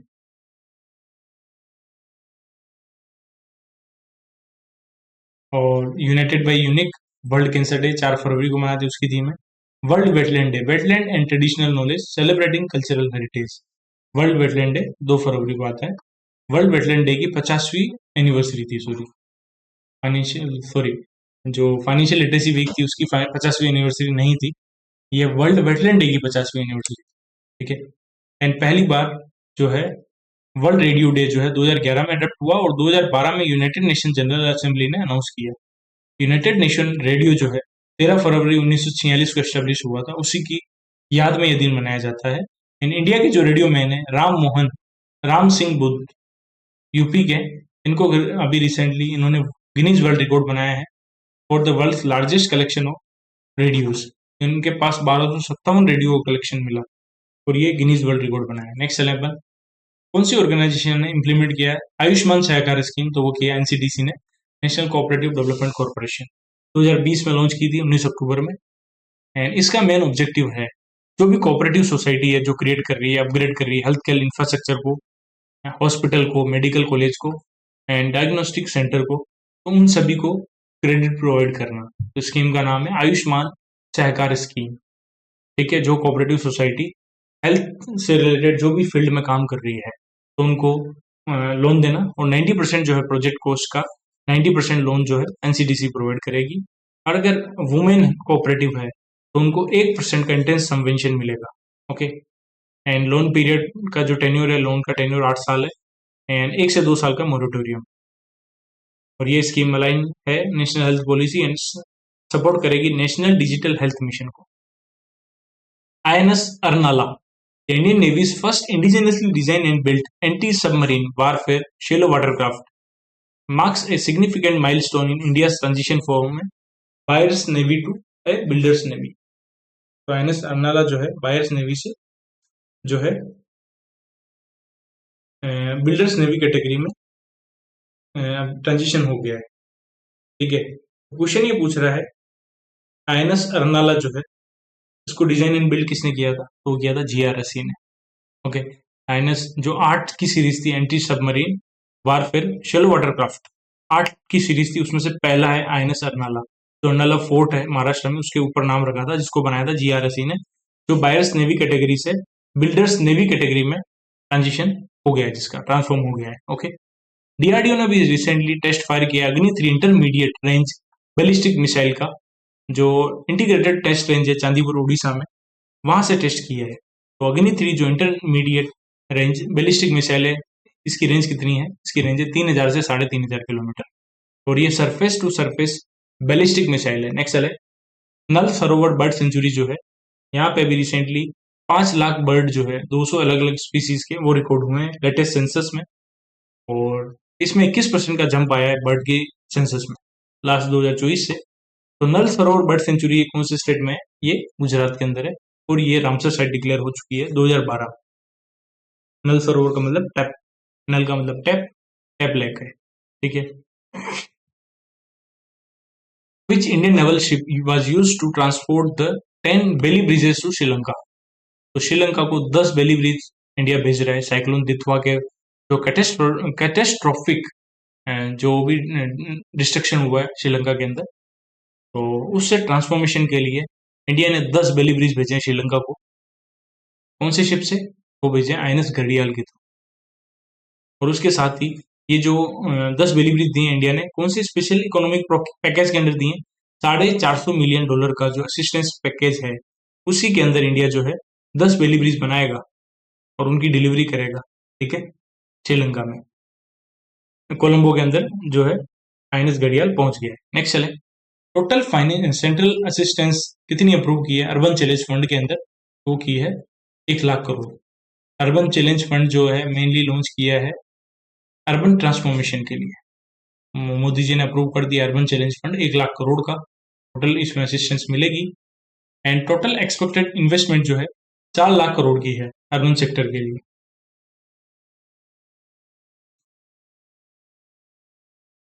एक सेकंड रुकना। एंड अगर फंडिंग रेशियो की बात करें अर्बन चैलेंज फंड में, मान लो अर्बन ट्रांसफॉर्मेशन के लिए कोई भी प्रोजेक्ट है, तो प्रोजेक्ट कॉस्ट का कितना जो है सेंट्रल असिस्टेंस मिलेगी, गवर्नमेंट से कितनी हेल्प मिलेगी? 25%, ठीक है। एंड बाकी क्या जो बचेगा उसमें से मिनिमम 50% जो है वो रेज करना होगा बॉन्ड से, बैंक लोन से, पीपीपी से, ठीक है, पब्लिक प्राइवेट पार्टनरशिप के थ्रू, ओके। इसका पीरियड जो है अर्बन चैलेंज फंड का, जिसका आउटले 1 लाख करोड़ है, उसका पीरियड है 25-26 से 30-31 तक, जिसको 33-34 तक एक्सटेंड किया है। एंड इसका मेन एम है कि सिटी जो है उनको ग्रोथ हब बनाना, ग्रोथ करना सिटी का, क्रिएट करना, redevelopment of cities, water and sanitation पे फोकस करना। और ये जो अर्बन चैलेंज फंड है, इसके लिए credit repayment guarantee scheme launch की है 5,000 करोड़, जिसका कॉर्पस है। ठीक है, to help smaller cities and those in north eastern and hilly state. जो भी नॉर्थ ईस्टर्न या हिली स्टेट से है उनको लोन मिलेगा, तो उनको क्रेडिट गारंटी देगा, क्रेडिट रीपेमेंट गारंटी स्कीम। उसके लिए कॉर्पस है 5,000 करोड़ का। और ये जो अर्बन चैलेंज फंड है, ये उन सभी सिटी में लगेगा जहां पे पॉपुलेशन 10 लाख या उससे ज्यादा है। एंड अगर इंडस्ट्रियल सिटी है तो वहां पर अगर पॉपुलेशन 1 लाख से ज्यादा है तो वहां पे भी एप्लीकेबल है, कवर करेगा। According to the recent TRAI regulation, within how many days of receiving a spam call or SMS must a consumer report it through the DND app? Do not disturb app है try का। अगर आपको कोई spam call आ रही है तो आपको 7 दिन के अंदर अंदर रिपोर्ट करना है। क्लियर है? एंड उसके अलावा इसमें जो है क्राउड सोर्स डेटा यूज होता है। जो अनरजिस्टर्ड टेलीमार्केटर है, जो अनरजिस्टर्ड फोन से कॉल कर रहे हैं, उनको ट्रैक करने के लिए बहुत सारा जो है क्राउड का डेटा जो है वो यूज होता है। ये एग्जाम पॉइंट ऑफ व्यू से इंपॉर्टेंट नहीं है। अगर इंपॉर्टेंट देखें अपन कि पेनल्टी क्या लगेगी, अगर 5 बार आपकी कंप्लेन आ गई है 10 दिन के अंदर अंदर, तो बहुत ही स्ट्रिक्ट एक्शन होंगे। उसमें से पहला एक्शन है कि आपकी जो आउटगोइंग सर्विस है 15 दिन के लिए बंद हो जाएगी। और अगर आपने वापस ये चीजें की तो आपको 1 साल के लिए सभी नेटवर्क से जो है डिसकनेक्शन मिल जाएगा और आपको ब्लैकलिस्ट कर दिया जाएगा। ओके, नेक्स्ट चले अपन। डीजीसीए ने भी रिसेंटली कितने अमाउंट की पेनल्टी लगाई है एयर इंडिया के ऊपर फॉर ऑपरेटिंग एन एयर बस A320 new aircraft on multiple revenue flight without a valid airworthiness review certificate. ARC certificate नहीं होने के बावजूद भी एयरबस के जो A320 न्यू एयरक्राफ्ट जो है उनको ऐसे घुमा रहे हैं एयर इंडिया, तो उसके ऊपर अभी डीजीसीए ने 1 करोड़ की पेनल्टी लगा दी है। ठीक है, प्राइम मिनिस्टर्स न्यू कॉम्प्लेक्स बना है, अभी ऑफिस कॉम्प्लेक्स बना है सेवा तीर्थ। ये जो सेवा तीर्थ बना है, इसका जो आर्किटेक्चरल डिजाइन है, इंस्पिरेशन है, वो किससे लिया गया है? 12th सेंचुरी का चेना केशवा टेम्पल है, उससे बनाया है। एंड चेना केशवा टेम्पल जो है इसको बनाया था होयसाला डायनेस्टी ने। ठीक है, तो चेना केशवा टेम्पल कौन सी स्टेट में है? ये कर्नाटका में है, कर्नाटक के बेल्लूर डिस्ट्रिक्ट में है। ठीक है, द नेम सेवा तीर्थ, जिसका मतलब है pilgrimage of services. And Modi ji ने इनोग्रेट किया है Seva Tirth, the new state of the art office complex for the PMO है उसका नया जो है कॉम्प्लेक्स है सेवा तीर्थ, मोदी जी ने इनोग्रेट कर दिया है। एंड मिनिस्ट्री ऑफ डिफेंस ने भी रिसेंटली कितने अमाउंट का कॉन्ट्रैक्ट किया है हिंदुस्तान एरोनॉटिक्स लिमिटेड के साथ for 8 Dornier 228 aircraft under the by Indian category. तो ये डील की है 2312 करोड़ की डील की है मिनिस्ट्री ऑफ डिफेंस ने हिंदुस्तान एरोनॉटिक्स लिमिटेड की, जो ट्रांसपोर्ट एयरक्राफ्ट डिवीजन कानपुर के अंदर है, उसके साथ पार्टनरशिप की है, तो for acquisition of 8 Dornier 228 aircraft. Next चले, कौन सा स्टेट जो है इंडिया का पहला स्टेट बना है जिसने लॉन्च किया है CBDC based public distribution system? तो ये किया है गुजरात ने। गुजरात इंडिया का पहला स्टेट बन गया है जिसने सेंट्रल बैंक डिजिटल करेंसी के थ्रू जो है पब्लिक डिस्ट्रीब्यूशन सिस्टम का आप पेमेंट कर सकते हो, और इस सिस्टम को बनाया पंजाब नेशनल बैंक ने। अभी कोचिन शिपयार्ड लिमिटेड का CMD कौन बने हैं नए? तो बने विजय जोश, इन्होंने मधुअस नायर को रिप्लेस किया है। एंड हिंदुस्तान एरोनॉटिक्स लिमिटेड के नए CMD कौन बने हैं? रवि कोटा। एंड वीरभद्रन रामनाथन को क्रेव फोर्ड प्राइज मिला है, क्रेव फोर्ड प्राइज मिला है। इसमें कैश प्राइज कितना है ये आप बताना कमेंट सेक्शन में। एंड मातृभूमि प्राइज मिला है अरुंधति रॉय को, जिसमें कैश प्राइज 2 लाख रुपए है। बजट में भी रिसेंटली एक नई स्कीम अनाउंस की गई है to provide industry relevant and customise training to दिव्यांगजन in sector such as IT, animation, visual effect, gaming and comics. ठीक है, ताकि जो भी दिव्यांगजन पर्सन है उनको प्रॉपर ट्रेनिंग मिले, तो उसके लिए एक स्कीम लॉन्च की थी। उस स्कीम का नाम क्या है? इस स्कीम का नाम है दिव्यांगजन कौशल योजना, जिसका आउटले 200 करोड़ है। एंड दिव्यांग सहारा योजना का आउटले 100 करोड़। ठीक है, तो दिव्यांगजन कौशल योजना में तो जो भी दिव्यांगजन पर्सन है उनको ट्रेनिंग प्रोवाइड की जाएगी IT एंड AVGC सेक्टर में, इसका आउटले 200 करोड़ है। दूसरी है दिव्यांग सहारा योजना, तो जो एलिम्को है, उसको सपोर्ट किया जाएगा और उसका जो प्रोडक्शन है वो बढ़ाया जाएगा दिगंत सारा योजना के थ्रू, जिसका आउटले 100 करोड़ है। अलिम्को का हेडक्वार्टर कानपुर के अंदर है। बजट के अंदर इंडिया सेमीकंडक्टर मिशन 2.0 लॉन्च किया था, जिसका मेन फोकस था प्रोड्यूसिंग इक्विपमेंट एंड मटेरियल। तो इंडिया सेमीकंडक्टर मिशन 2.0 जो है उसके लिए कितना अमाउंट अलोकेट किया था फाइनेंशियल ईयर 26-27 में, तो वो किया था 1000 करोड़। थोड़ा ब्रेक लेंगे फिर यहाँ से कंटिन्यू करेंगे वापस।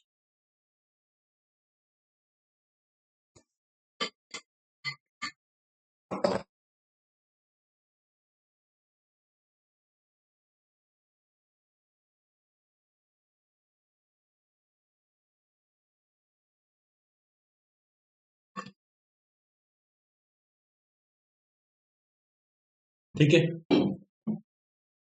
नेक्स्ट चलते हैं अपन क्वेश्चन नंबर 73 पे। एक सेकंड, बैटरी शायद खत्म हो गई है।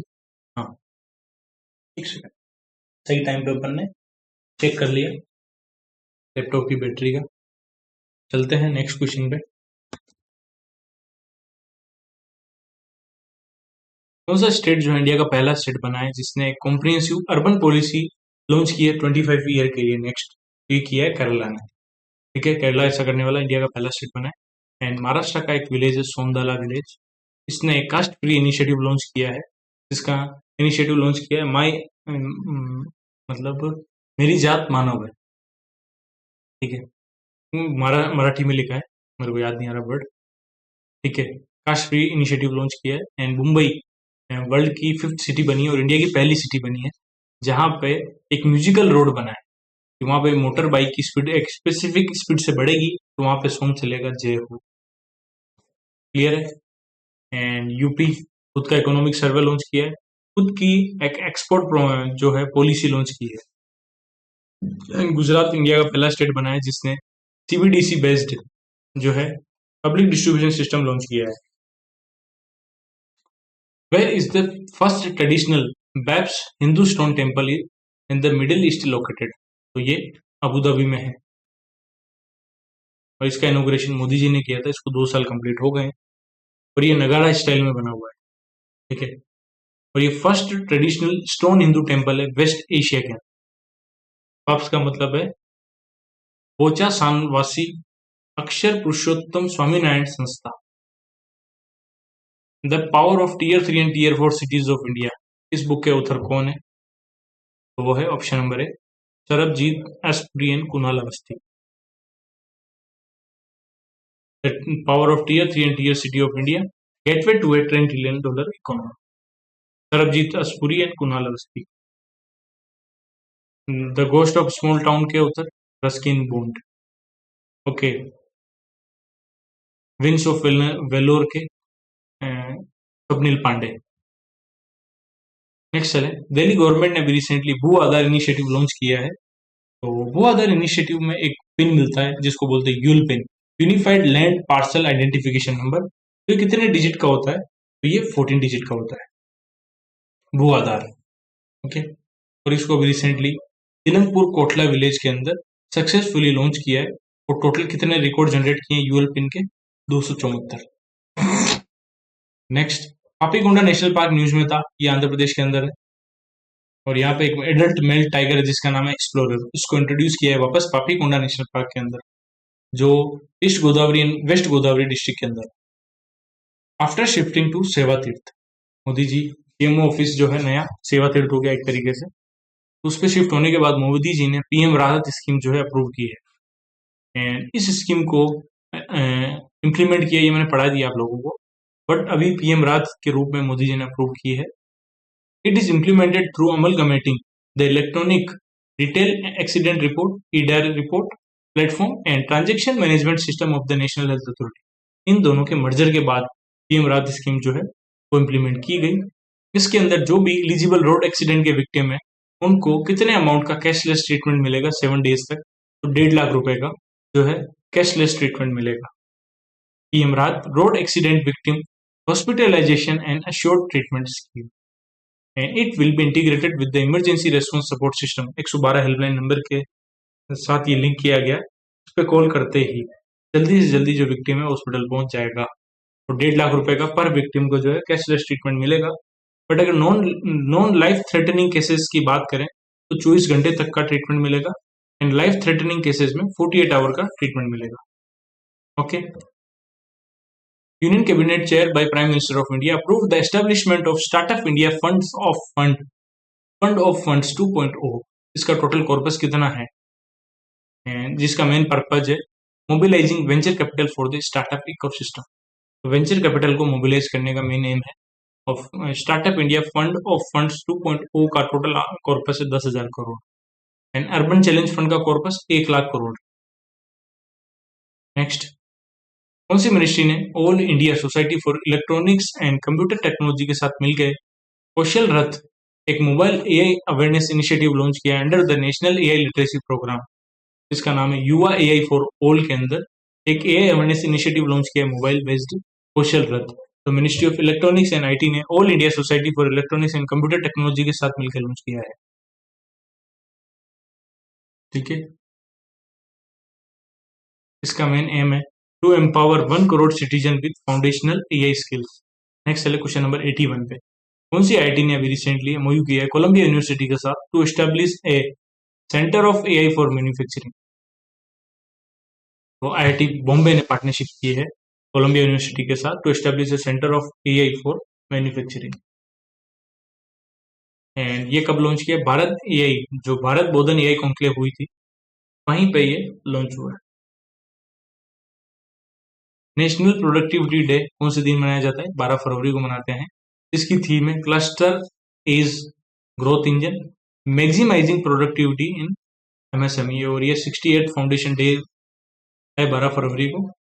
ठीक है, जिसकी थीम है cluster is growth engine maximising productivity in MSME, और ये 12 से 18 फरवरी तक नेशनल प्रोडक्टिविटी वीक मनाते हैं। वर्ल्ड पल्स डे कब मनाते हैं, ये 10 फरवरी को मनाते हैं, जिसकी थीम है pulses of the world from modesty to excellence, under which operation the Narcotics Control Bureau seized more than 4 kg of the synthetic drug mifedrone along with the laboratory equipment used for manufacturing synthetic drug in Sanchore Rajasthan. कुल मिला के narcotics control bureau जो है इसने 4 kilo की जो है drug बरामद की है, प्लस उसके साथ साथ जो इक्विपमेंट है वो भी बरामद किए हैं सांचो राजस्थान ने। Under which mission, under which operation, under operation प्रयोगशाला। ऑफिशियल मोटो क्या है, 25th जो विंटर ओलंपिक हो रहा है मिलानो कोटिना 2026 में जो हो रहा है, तो उसका ऑफिशियल मोटो है इट्स योर वाइब।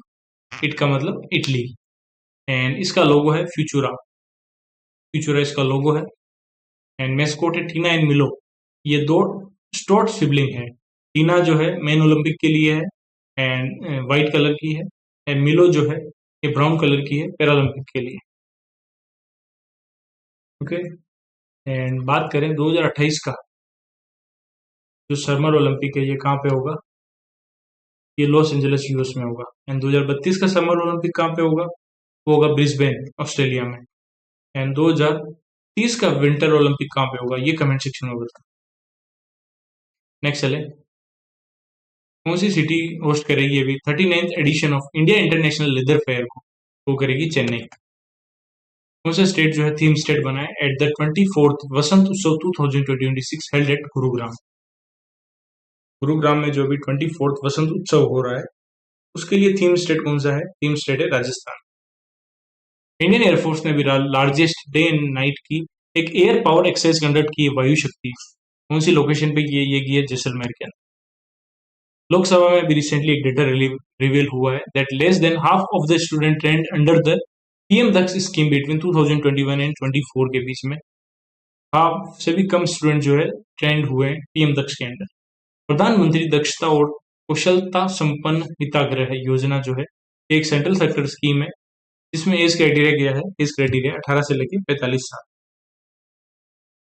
इसका मेन एम है कि कैंडिडेट को स्किल ट्रेनिंग प्रोवाइड करनी है ताकि उनको एम्प्लॉयमेंट मिल जाए, जॉब मिल जाए। तो ट्रेनिंग कुछ भी स्किल होगी तो जॉब मिल जाएगी। ओके, 4 टाइप की ट्रेनिंग प्रोवाइड की जाती है, upskilling, reskilling, short term training programme, long term training programme and entrepreneurship development programme. ठीक है, अब बात करें टारगेट ग्रुप्स की। Schedule caste, OBC, EWS, anti notified tribe in India, सफाई कर्मचारी और वेस्ट पिकर, इनके लिए ये पीएम दक्ष स्कीम है। एज क्राइटेरिया 18 से 45 साल है और जो ओबीसी और ईडब्ल्यूएस के कैंडिडेट हैं उनकी फैमिली इनकम 3 लाख से जो है 3 लाख से ज्यादा नहीं होनी चाहिए, 3 लाख तक होगी या उससे कम होगी चलेगी, बट ये लिमिट एससी, डीएनटी, सफाई मित्र एंड वेस्ट फिगर के लिए नहीं है। और पीएम दक्ष को मर्ज किया है प्रधानमंत्री कौशल विकास योजना जो ministry of skill development and entrepreneurship की है उसके साथ। अब चलेंगे अपन बैंकिंग अवेयरनेस के 30 क्वेश्चन है अपने पास, वो भी अपन जल्दी से जल्दी कर लेंगे। थोड़ा पानी पी लेते हैं।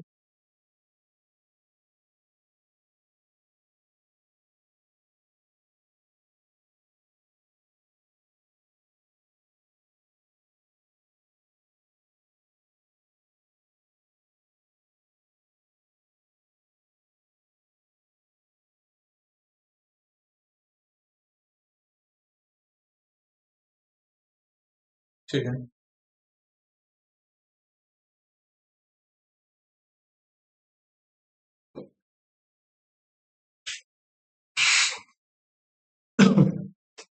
अब चलते हैं बैंकिंग अवेयरनेस के पहले क्वेश्चन पर। पहला क्वेश्चन है, under the RBI's 2020-26 draft norms, what is the proposed individual loan limit for unsecured advances by Tier 3 and Tier 4 urban cooperative bank? जो भी Tier 3 एंड Tier 4 के अर्बन कोऑपरेटिव बैंक है वो अनसिक्योर्ड जो individual loan देंगे, मतलब एक तरीके से पर्सनल लोन सबसे बेस्ट एग्जांपल है अनसिक्योर्ड लोन का। अगर कोई भी पर्सनल लोन दे रहा है Tier 3 एंड Tier 4 का अर्बन कोऑपरेटिव बैंक, तो उसके लिए प्रपोज लोन की लिमिट जो है 10 लाख कर दी है आरबीआई ने। Tier 1 के लिए 5 लाख, Tier 2 के लिए 7.5 लाख एंड Tier 3 4 के लिए 10 लाख तक का लोन कर दिया है। और भी चीजें चेंज की है। एग्रीगेट जो सीलिंग लिमिट है वो डबल की। The overall cap for unsecured advances is proposed to increase to 20% of the total advance, up from the previous 10% of the total asset। जो अर्बन कोऑपरेटिव बैंक है, ठीक है, उसका टोटल एसेट का आप अनसिक्योर्ड लोन 10% कर सकते थे, बट अब बढ़ा के ये 20% तक आप अनसिक्योर्ड लोन कर सकते हो। समझ में आ गया। दूसरा, private sector exception.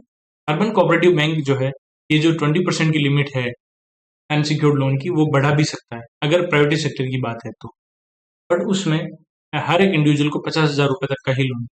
Okay. And nominal member जो है उनके लिए जो लिमिट है वो 2.5 लाख रुपए कर दी है पर बोरोवर, और ये 1 अक्टूबर 2026 से इम्प्लीमेंट होगा। ओके। एंड मिशन सक्षम भी लॉन्च किया है। To support these changes RBI is launching सहकारी बैंक क्षमता निर्माण mission Saksham to train over 1.4 lakh urban cooperative bank personnel in managerial and technical skill. कुल मिला के ये जो भी चेंजेस किए हैं उनको सपोर्ट करने के लिए आरबीआई ने एक मिशन लॉन्च किया, सक्षम सहकारी बैंक क्षमता निर्माण मिशन, जिसमें जो भी अर्बन कोऑपरेटिव बैंक के पर्सनल हैं 1.4 लाख उनको training the. What is the revised annual turnover threshold for companies to mandatorily onboard onto the TReDS platform? तो ट्रेड्स प्लेटफॉर्म पे ऑनबोर्ड होने के लिए मिनिमम जो टर्नओवर है वो 250 करोड़ है। तो बजट में इंडियन गवर्नमेंट ने अनाउंस किया है एक significant measure to boost cash flow for MSME by mandating the use of TRADES platform as the official transaction settlement platform for all purchases made by CPSE। अब trades क्या है मैं simple language में समझाता हूँ। मान लो कोई भी एमएसएमई कंपनी है ए, ठीक है, ये कुछ भी प्रोडक्ट बना रही है जो बेच रही है कोई सीपीएसई है। अब गवर्नमेंट अंडरटेकिंग है तो ऐसा तो होगा नहीं कि इसने 100 रुपए का कोई आइटम इनको बेचा, ऐसा होगा नहीं। गवर्नमेंट का कोई भी बिल होगा तो उसका कुछ प्रोसेस है तो उसमें टाइम लगेगा, तो तुरंत इनको पैसा नहीं मिलेगा। तो बजट में अनाउंस किया है जो भी सीपीएसई अगर एमएसएमई से कुछ भी खरीदेगी तो उनको ट्रेड्स प्लेटफॉर्म पे आपको जो है ऑनबोर्ड होना है, ट्रेड्स प्लेटफॉर्म पे आपको अवेलेबल होना है, ठीक है। तो फिर जो एमएसएमई है वो ट्रेड्स प्लेटफॉर्म पे जाएगी, वहां पे जो भी एनबीएफसी या बैंक होगा ट्रेड्स प्लेटफॉर्म पे जो भी कंपनी होगी उसको बोलेगी कि मेरे पास ये बिल है, ठीक है, 100 रुपए का, आप इससे 100 रुपए वसूल कर लेना, बट अभी मुझे आप 98 रुपए दे दो। आप 2 रुपए का प्रॉफिट कमा लेना और मुझे 98 रुपए कैश दे दोगे, तो इसके पास जो है कैश का फ्लो हो जाएगा एमएसएमई के पास। समझ में आ गया। ये ट्रेड्स प्लेटफॉर्म का मेन काम होता है। जो भी डिले पेमेंट है उसको सोल्व करने के लिए सीपीएसई को बोल दिया है कि जो भी आपके प्रोक्यूरमेंट है वो आप एमएसएमई से जो भी प्रोक्यूरमेंट है वो आपको ट्रेड्स प्लेटफॉर्म के थ्रू करनी है, ठीक है। एंड 4 पॉइंट प्लान लॉन्च किया ट्रेड्स के लिए, मैंडेटरी ट्रेड्स कर दिया सभी के लिए। सीजीटी एमएससी सपोर्ट इंट्रोड्यूस किया है, credit guarantee support through credit guarantee fund trust for micro and small enterprise for invoice discounting. Invoice discounting के लिए भी सीजीटी एमएससी सपोर्ट दिया जाएगा। एंड जेम एंड ट्रेड्स को लिंक किया जा रहा है, linking the government e marketplace को लिंक किया जाएगा ट्रेड्स के साथ। And treating TReDS receivable as asset backed security, जो ट्रेड्स की जो रिसीवेबल है उनको असेट बैक्ड सिक्योरिटी के रूप में काउंट किया जाएगा। ट्रेड्स क्या इलेक्ट्रॉनिक प्लेटफॉर्म है जो इनेबल करता है एमएसएमई को to convert their trade receivable invoice into cash immediately without waiting period. RBI in discussion with the Ant International to integrate which entity for cross-border payment network with India's UPI। तो Alipay Plus जो है ये Singapore based Ant International का द्वारा operate किया जाता है। तो Alipay Plus और UPI को इंटीग्रेट करने का डिस्कशन चल रहा है अभी। The Indian government is considering increasing the FDI limit in public sector bank from 20% to 49%। In private sector के लिए FDI जो है 74% है। What is the total potential stake the government aims to sell in BHEL through its offer for sale? तो 5% जो share जो है government का वो बेच दिया है और उससे BHEL का जो शेयर है 5.5% से गिर गया है। TSEB Small Finance Bank will wait at least 2 years before applying for universal bank license। Universal bank के लिए मिनिमम नेटवर्थ कितनी चाहिए है? 1000 करोड़ चाहिए। एंड ग्रोस एनपीए जो है ईसेब स्मॉल फाइनेंस बैंक का वो 5.5% के आसपास हो गया है। एंड ईसेब स्मॉल फाइनेंस बैंक का हेडक्वार्टर त्रिशूर केरला में है। इसके चेयरमैन कार्तिकेय मनिक्कम। एंड कौन सा बैंक जो है फर्स्ट स्मॉल फाइनेंस बैंक है जिसको अप्रूवल मिला है आरबीआई से to transition into universal bank? वो है एयू स्मॉल फाइनेंस बैंक को जो है यूनिवर्सल बैंक का लाइसेंस मिला है आरबीआई के द्वारा। यूनिवर्सल बैंक के लिए जो भी स्मॉल फाइनेंस बैंक है उसको परफॉर्म करते हुए मिनिमम 5 साल हो गए विद सेटिस्फैक्ट्री ट्रैक रिकॉर्ड होना चाहिए। ठीक है। प्लस ग्रोस एनपीए जो है 3% या उससे कम होना चाहिए। नेट एनपीए जो है 1% या उससे कम होना चाहिए। एंड जो भी स्मॉल फाइनेंस बैंक है उसको मिनिमम जो है मस्ट मेंटेन करना है 15% CRAR। एंड जो भी small finance bank universal bank के लिए अप्लाई कर रहा है वो लिस्ट होना चाहिए रिकॉग्नाइज स्टॉक एक्सचेंज के ऊपर।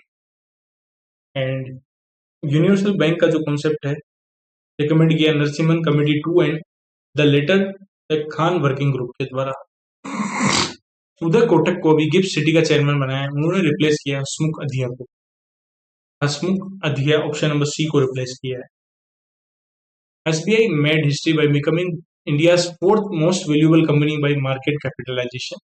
तो इन्होंने ओवरटेक किया है TCS को।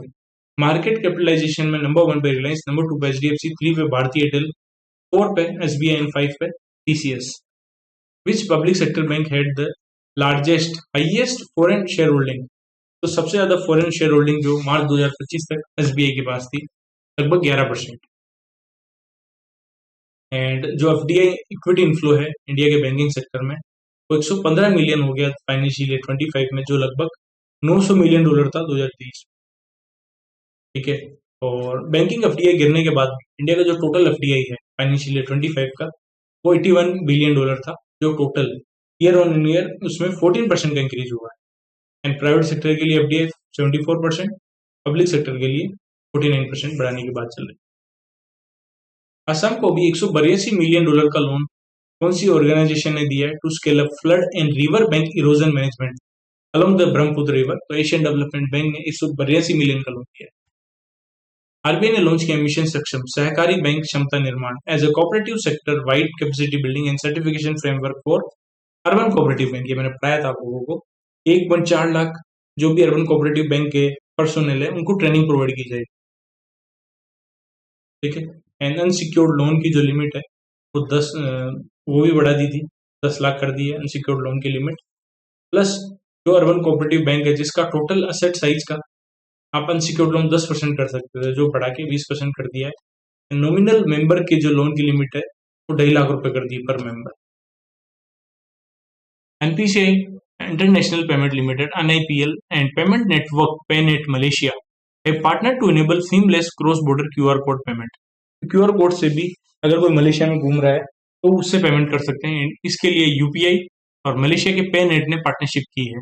तो कौन से प्लेटफॉर्म के थ्रू जो इंडियन ट्रेवलर पेमेंट करेंगे, तो वो डुइट नाउ क्यूआर के थ्रू पेमेंट करेंगे। आरबीआई का डिजिटल पेमेंट इंडेक्स आया सितंबर 2025 का स्कोर कितना है? 516.76। मार्च 2025 की बात करें तो स्कोर था 493.22। बेस अगर बेस पीरियड की बात करें तो मार्च 2018 स्कोर 100। 5 पैरामीटर है: payment performance 45%, payment enabler 25%, payment infrastructure supply side factor, payment infrastructure demand side factor and consumer centricity 5%। What is the proposed flexi KCC limit for marginal farmer up to 1 hectare के बाद, जिनके पास जमीन होती है वो marginal farmer होता है। तो वर्किंग कैपिटल या इन्वेस्टमेंट के लिए फ्लेक्सी केसीसी की लिमिट जो है कितनी रखी है? 10,000, सॉरी 10,000 से 50,000। किसान केसीसी स्कीम 1998 में लॉन्च की थी on the recommendation of RV Gupta committee. And अभी रिसेंटली जो शॉर्ट टर्म क्रॉप्स है उसके लिए रीपेमेंट पीरियड 12 महीने का साइकिल है। लॉन्ग टर्म क्रॉप के लिए, लॉन्ग ड्यूरेशन क्रॉप्स के लिए 18 महीना है। एंड केसीसी का जो टेन्योर है वो भी 5 साल से बढ़ा के 6 साल किया जा रहा है।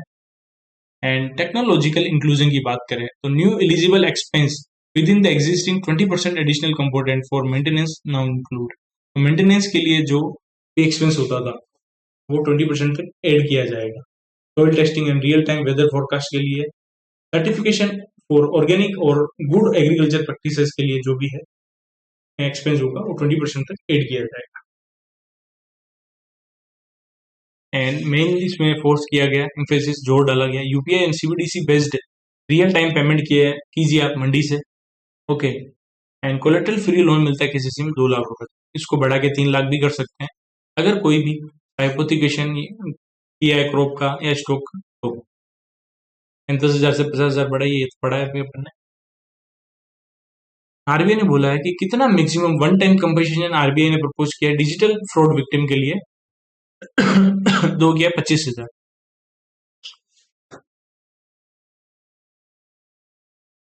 ओके, 25,000 की है तो लाइफ में एक बार ही अगर आपका साथ अगर डिजिटल फ्रॉड हुआ है तो आपको आरबीआई जो है 25,000 रुपए तक का जो है कंपनसेशन अमाउंट देगी। अगर आपने ओटीपी भी दे दिया तो भी दी। और इसका पैसा कहाँ से आएगा? डेफ फंड के थ्रू आएगा जिसका कॉर्पस 85,000 करोड़ है। तो जो आरबीआई पे आउट करेगा या तो 85% करेगा जो लॉस हुआ है उसका, या 25,000 करेगा, जो भी कम है वो मिलेगा। आरबीआई ने डबल कर दिए the collateral free loan limit to MSME micro and small enterprise from 10 lakh to 20 lakh, which organisation provide the guarantee coverage for these collateral free loan. ये जो कोलेटरल फ्री लोन है उनके लिए गारंटी कवर देगा CGTMSE. 1 April 2026 से लागू होगा ये। Under the new risk based premium framework जो 1 अप्रैल 2026 से लागू होगी। What is the premium? Minimum premium A category A bank can pay पर 100 रुपीज ऑफ एसेसेबल डिपॉजिट। तो पहले क्या होता था, डीआईसीडीसी आपका जो भी इंश्योरेंस डिपॉजिट है उस पर 5 लाख इंश्योरेंस दे दी थी, वो अभी भी दे रही है। बट इस 5 लाख के अगेंस्ट पर 100 रुपए के डिपॉजिट पे बैंक से जो है फ्लैट रेट सिस्टम पे 12 पैसे चार्ज लेते थे। बट अभी आरबीआई ने बोला है कि यार सभी बैंकों का रिस्क एक जैसा नहीं है, सबका अलग अलग है, तो रिस्क के हिसाब से हम प्रीमियम लेंगे। जो कैटेगरी ए के बैंक होंगे जिनपे सबसे कम रिस्क होगी उनका प्रीमियम भी सबसे कम होगा 8 पैसे। ठीक है, और ये 1 अप्रैल 2026 से लागू होगा risk based premium framework. Category A में सबसे कम रिस्क 8 पैसे, कैटेगरी बी में 10 पैसे, कैटेगरी सी में 11 पैसे एंड कैटेगरी डी में 12 पैसे चार्ज लगेगा। एंड इंसेंटिव बेस्ड की बात करें, इंसेंटिव कैसे काम करेगा? अगर रिस्क मॉडल इंसेंटिव की बात करें कि कोई बैंक है उसका रिस्क बहुत कम है तो उसको 33.33% का जो है जो भी प्रीमियम है उस पर छूट मिलेगी, इंसेंटिव मिलेगा। एंड विंटेज इंसेंटिव की बात करें, अगर कोई 25 साल से 30 साल से कोई बैंक काफी अच्छा काम कर रहा है, उसका कोई भी गलत जो है और कुछ भी गलत उसका डेटा नहीं, सब कुछ सही चल रहा है आरबीआई के साथ, तो भी आरबीआई उसको जो है टोटल प्रीमियम में से 25% पे जो है छूट देगी, इंसेंटिव देगी। क्लियर है? And payment bank and local area bank पे ये लागू नहीं हुआ है, उनके अभी जो प्रीमियम होगा फ्लैट रेट पे ही होगा। ठीक है। Under the modified interest subvention scheme, what is the effective interest rate for a farmer to ensure prompt repayment? जो भी फार्मर प्रॉम्प्ट रीपेमेंट करेगा उनके लिए MISS के अंदर इफेक्टिव रेट जो है 4% लगेगी। एंड सब्सिडाइज लोन की जो लिमिट है 3 लाख से बढ़ा के 5 लाख कर दी है बजट में। नॉर्मल रेट 7% लगेगा। इंटरेस्ट सबवेंशन मिलता है गवर्नमेंट के द्वारा 2%। एंड प्रॉम्प्ट रीपेमेंट करेंगे, अगर 1 साल से 1 दिन पहले आप वापस रीपेड करेंगे तो फार्मर को 3% का इंटरेस्ट रिबेट मिलेगा और टोटल जो कॉस्ट लगेगी 4% ही लगेगी rate of interest. According to the RBI's draft revised guideline for lead bank scheme, what is the mandated CD ratio, credit deposit ratio, target for rural and semi-urban bank branches combined? तो CD ratio जो है lead bank scheme के लिए 60% कर दिया है, rural and semi urban bank के लिए, बैंक ब्रांचेस के लिए। एंड लीड बैंक स्कीम 1969 में आरबीआई ने लॉन्च किया on the recommendation of Nariman committee and Gadgil study group के बेस पे। प्राइवेटी सेक्टर जो है डिस्ट्रिक्ट लेवल पे उनको टाइमली लोन देने के लिए लीड बैंकिंग स्कीम लॉन्च की गई थी 1969 में। ठीक है। एंड अगर 40 to 60% तक सीडी रेशियो है तो आपके ऊपर क्लोज मॉनिटरिंग की जाएगी।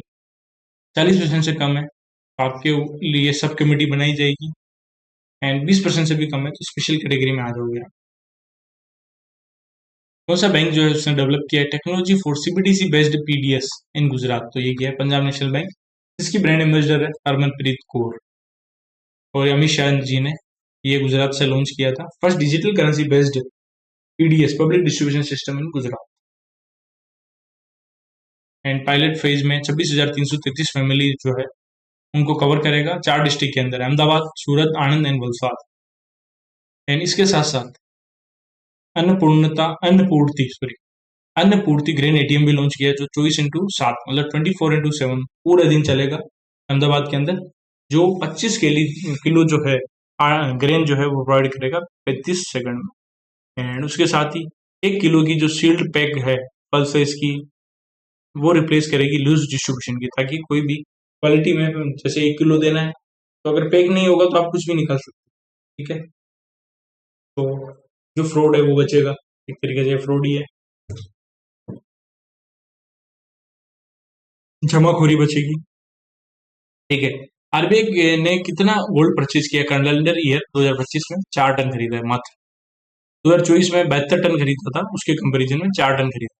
इंडिया के लास्ट 8 साल का सबसे लोवेस्ट है।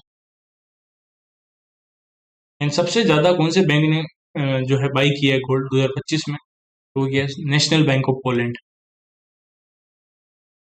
ठीक है। इंडिया ने 4 टन खरीदा 2025 में, तो लगभग 94% कम है 2024 से। फिर भी इंडिया का जो टोटल गोल्ड रिजर्व है 880 टन के आसपास पहुंचा है, और इंडिया का जो गोल्ड रिजर्व का जो वैल्यू है वो $100 बिलियन को क्रॉस कर लिया। एंड सबसे ज्यादा बाई किया है पोलैंड ने, एंड सबसे ज्यादा बेचा है Singapore. What is the new aggregate exposure limit set by RBI for banks regarding to acquisition financing में जो है एक्सपोजर की जो लिमिट सेट की है आरबीआई ने वो कितनी की है? 20%। मतलब एक किसी कंपनी बी को खरीद रहा है बट इसके पास पैसे नहीं है तो ये बैंक से लोन लेगा, बट बैंक ने बोल दिया है कि एक्विजिशन फाइनेंसिंग में आप 20% ही लोन कर पाओगे। समझ में आ गया? वो भी Tier 1 कैपिटल का। एंड जो भी टारगेट एलिजिबिलिटी की बात करें, अगर मान लो ए बी को खरीद रहा है तो बी जो है लिस्टेड कंपनी होनी चाहिए। एंड अनलिस्टेड एक्विजिशन कंपनी जो है लिस्टेड और अनलिस्टेड दोनों के लिए है, बट नेट वर्थ जो है 500 करोड़ होनी चाहिए, पहली चीज। दूसरी चीज, कंपनी जो है प्रॉफिट मेकिंग होनी चाहिए लास्ट 3 साल में, और रेटिंग जो है BBB- या उससे ऊपर होनी चाहिए। ओके। एंड जो एक्वायरिंग एंटिटी है, मान लो ए खरीद रहा है बी को, तो ए जो है उसको खुद को 25% के जो है वो तो कंट्रीब्यूट करना है। जो खरीदने में 100 रुपए लग रहे हैं मान लो, तो 25 रुपए तो खुद को देने हैं एक।